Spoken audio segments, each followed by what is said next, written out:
your life work.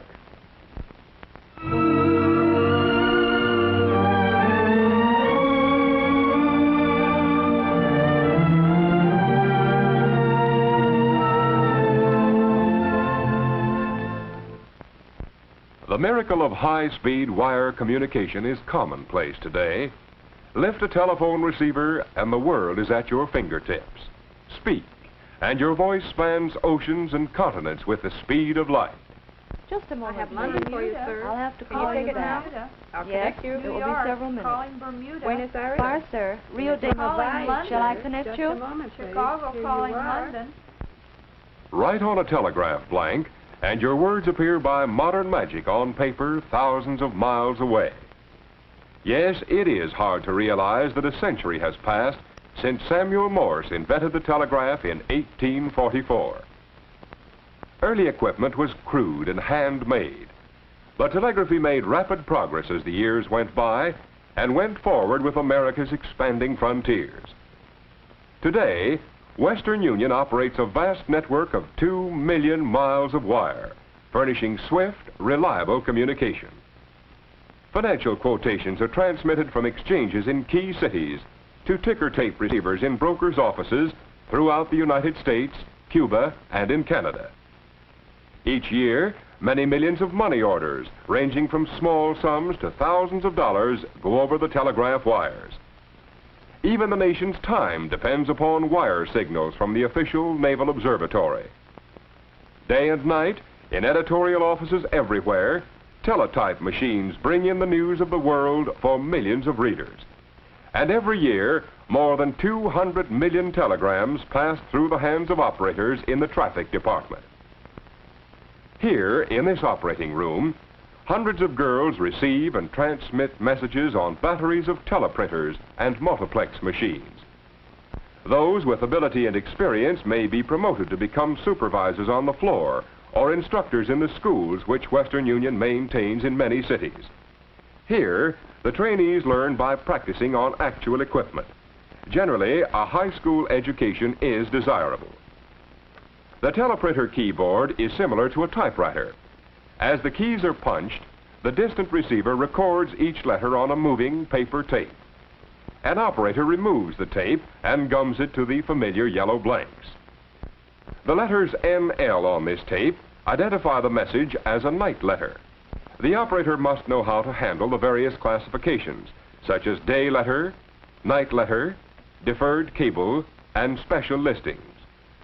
To develop a trainee into a competent operator of the teleprinter and multiplex machines requires from 2 to 3 months.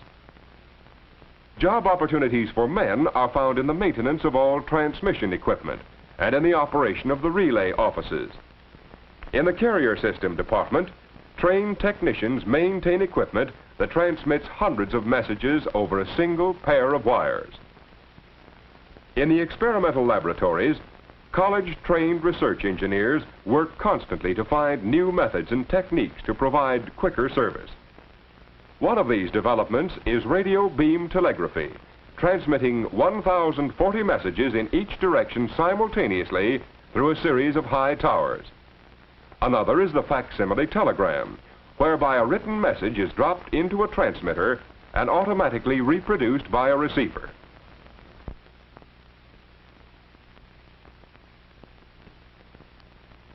Men also are needed at the switchboards which control circuits between offices and in supervision of departments, as well as general executive positions. Typical of these is the traffic manager, who is responsible for the efficient dispatch of all messages through the traffic department. Construction of new branch offices and maintenance of existing buildings and properties is the function of the plant department. New equipment is installed and wired by equipment men and installation experts from this department. Teleprinters and multiplex machines are in constant use and require inspection by trained testing and regulating men so that sudden breakdowns may be avoided.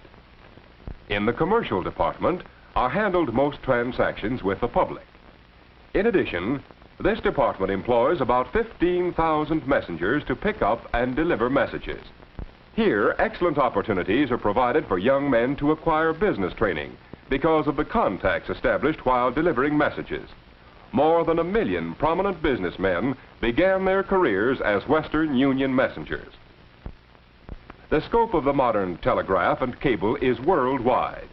In America alone, 30,000 branch offices and agencies offer many opportunities for managers, operators, repairmen, and other trained personnel to render efficient service to the public.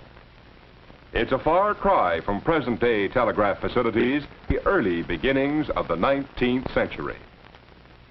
Similarly, it's a far cry from the first telephone developed by Alexander Bell in 1875. In the early days, switchboards were operated by men, and service was crude. Today, modern facilities handle more than 100 million calls every 24 hours. These calls flow at the rate of 1,000 per second through a telephone network using enough wire to string a line to the sun more than 90 million miles away. This tremendous system provides job opportunities for 500,000 employees with a wide range of interests and capacities, from outdoor work with field crews to intricate research work in the experimental laboratory. To study these job opportunities, let's imagine that the town of Homeville is to receive a new and larger telephone exchange. First, the engineering department prepares the plans for the buildings and transmission systems and arranges for plant construction. Much of this technical work requires specialized training.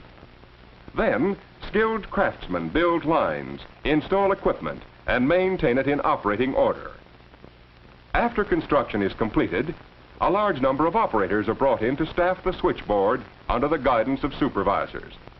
These operators have been trained to provide courteous and speedy service.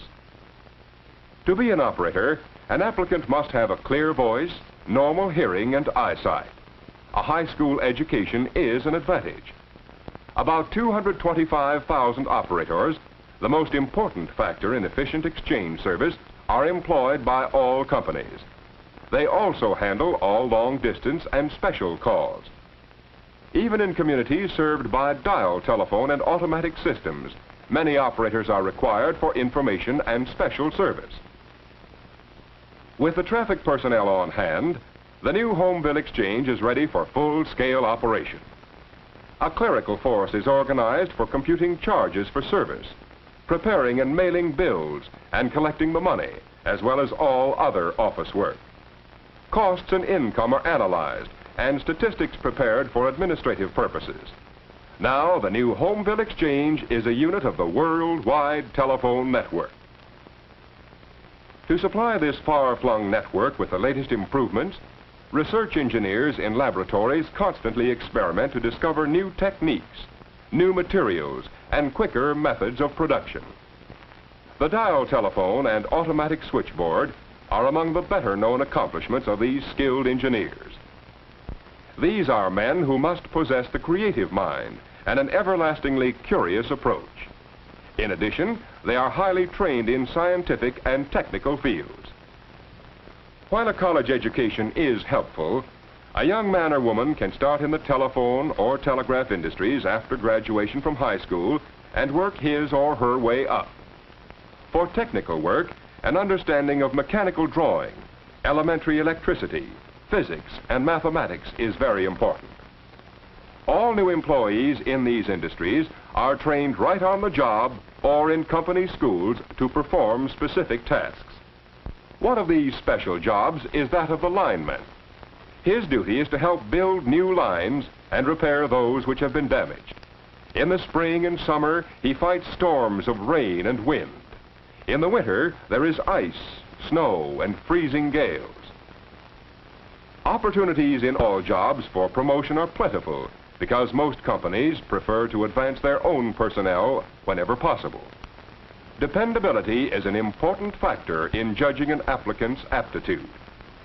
And just as the public depends on prompt service and communication, the telegraph and telephone companies, in turn, must depend upon reliable, capable employees to keep these nerve systems of our social and economic life functioning properly. Throughout the country, Men and women can find excellent job opportunities in the twin fields of wire communication. These are jobs with stable employment for a wide range of aptitudes and ambitions. If you are the sort of person who finds satisfaction in contributing to the service of other people everywhere, then telephone or telegraph communication may become your life work.